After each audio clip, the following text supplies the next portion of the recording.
Today, I want to talk a little bit about facing the shame. It's difficult because for me, it's not the shame necessarily of being where I'm at. It's the shame of being where I was and then being here now.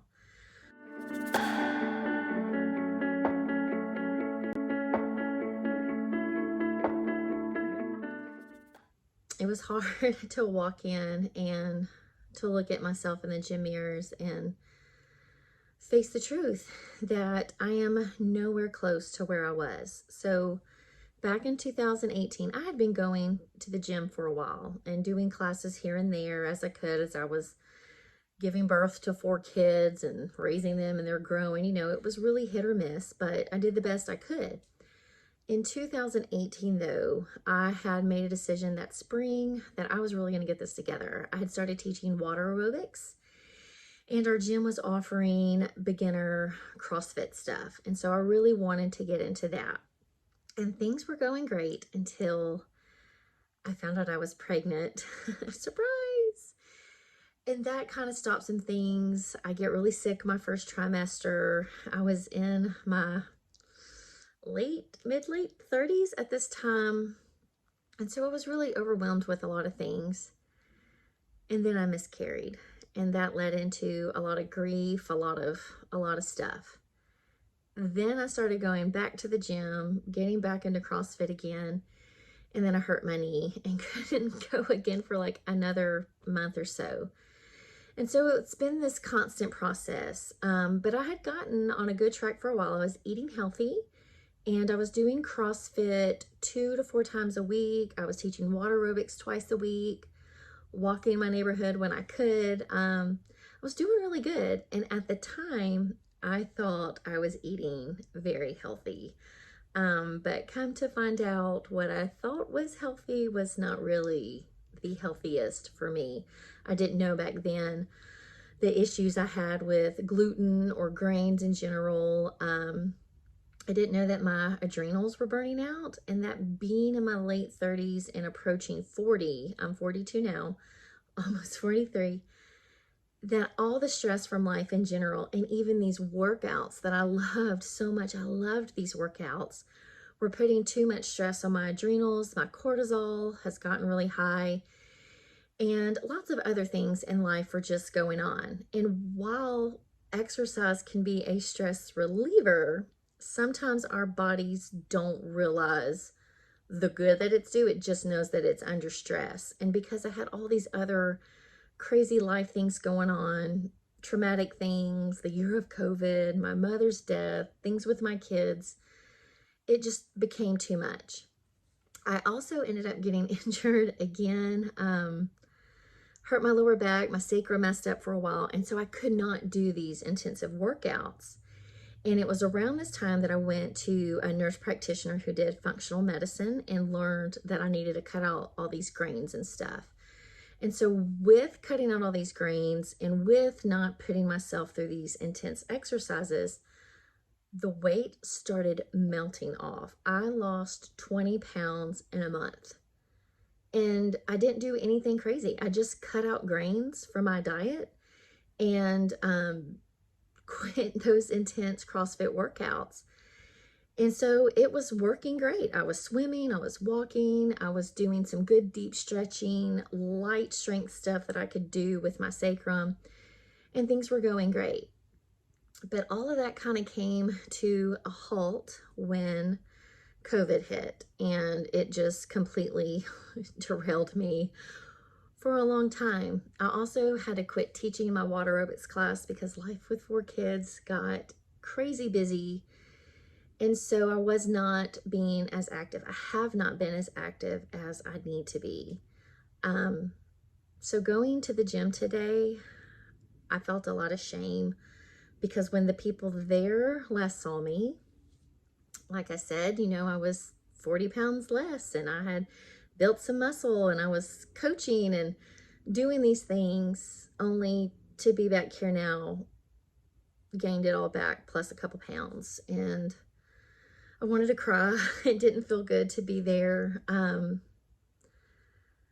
But we have to face our fears. And for me, I'm not someone who, I don't look at other women as like my competition, especially at the gym, because I've learned like we're all built differently. We all have strengths and weaknesses. But I do glean from women. I get inspired by other women, even if I can't do what they do, or even if my body type is not their body type. Other women inspire me to better myself. But I do compete with one woman, and that's old Ashley. I struggled a lot today working out, thinking about where I was and comparing myself today to Ashley 2 years ago, to Ashley 3 years ago. And then came the thoughts and the spiral of, why did I let myself go? I know better. I know exactly what to do. I'm a health coach. I can, I do personal training. Like, I know what to do. I just haven't done it. And then came the thoughts of, you're lazy, blah, blah, blah, and beating myself up, which I had to stop because I know that that doesn't do anything good. I know that I've had a hard couple years, and I just had to kind of do what I had to do just to get through. And now that I'm in a place that's more mentally healthy and I can feel like I can think more clearly, I'm not on medication that makes me feel like I'm in a shell of myself, and I've learned and I've grown and I see what's going on. I'm now at a place where I can really tackle those mental blocks that keep me from doing what I need to do. Now I'm ready for that discipline to move forward. So I just want to encourage y'all, if you are struggling with going to the gym because you're afraid of what people will think of you, know that there are going to be a lot of beginners at the beginning of the year. That's the great thing about January, is that you have a lot of new people coming in with you. You have people from all shapes and sizes, different athletic, no athletic ability coming in, and you're all going to do it together. And then you're going to find the people who've been going there who will support you and will encourage you. I know that for my gym, it was a great place of encouragement, but it's just our own fear and our own mental blocks of getting it done. So I'm feeling better now. I am having to reevaluate what my workout exercise plan will be, because being at my old gym, I'm tempted to go do all the classes, to do all the body pump, the spin, the CrossFit. Like I love a good intense workout. But I know that right now my body doesn't. I know my adrenals are still healing. My cortisol's still a little too high for that. So for me, the best workouts will be strength training at home or with light weights, machines. So I know the best workouts for me are not going to be group classes. It's definitely not going to be CrossFit right now, even though I love CrossFit. Like, the CrossFit Games are my Super Bowl. I love CrossFit. Love it, love it, love it. Looking forward to Wodapalooza coming in January and to see everybody compete. But for me, with my adrenals, with my high cortisol levels, it's just not what's going to work best for me and my goals. So I'm not real sure what to do. There's another gym in our area that's cheaper that I could go to that doesn't have group classes. That's just the gym. And it also has a sauna. So I'm leaning towards maybe going there instead and not knowing anybody there. And then I don't have to worry about people seeing that I've gained all this weight. But I do have some weights at home. I don't have a lot of heavy stuff. But from where I'm at and regaining strength and building muscle again, I have exactly what I need to get me through. So that's the plan-ish. The goal would be to do some sort of strength training here at the house, or maybe this new gym 3 to 4 times a week.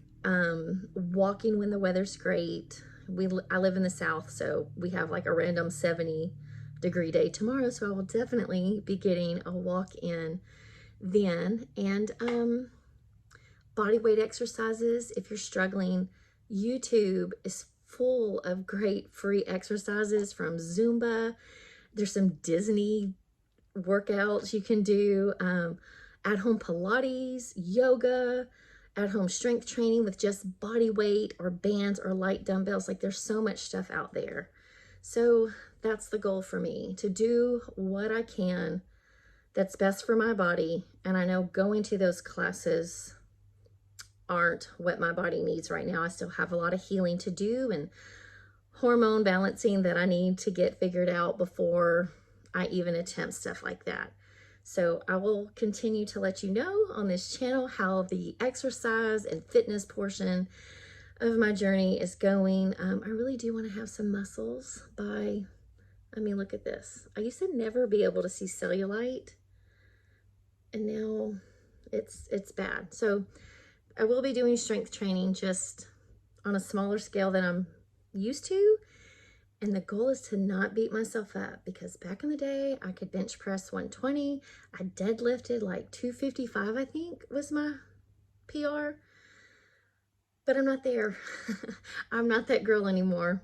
I'm wiser, weaker, but wiser. And I'm going to get back there someday. But I just know I can't go back to where I was. I have to start small and build those steps. So even though I'm not a traditional newbie at weight loss or a newbie at working out, my body feels like a newbie. So I'll be starting this journey fresh, as if maybe I've never done it before. Muscle does have memory, so we'll see what all starts coming back. I do plan to post again on Monday, my weekly weigh-in. Today's day 3. I've stuck to my nutrition like a champ, doing better with water. Could do better, but doing better. And so come back on Monday. Please be sure to subscribe to this channel. Please like, comment, help me out. I'm also all across various social media platforms, TikTok and Instagram, Lively Healthy Fit. So come on. And if you are on this journey too, please let me know that. I want to encourage you. I love the accountability. I love supporting other women. We got this, we can do it. So subscribe, like, comment, do all the things, help a crazy mama out. And I will see you guys on Monday for the big weigh-in.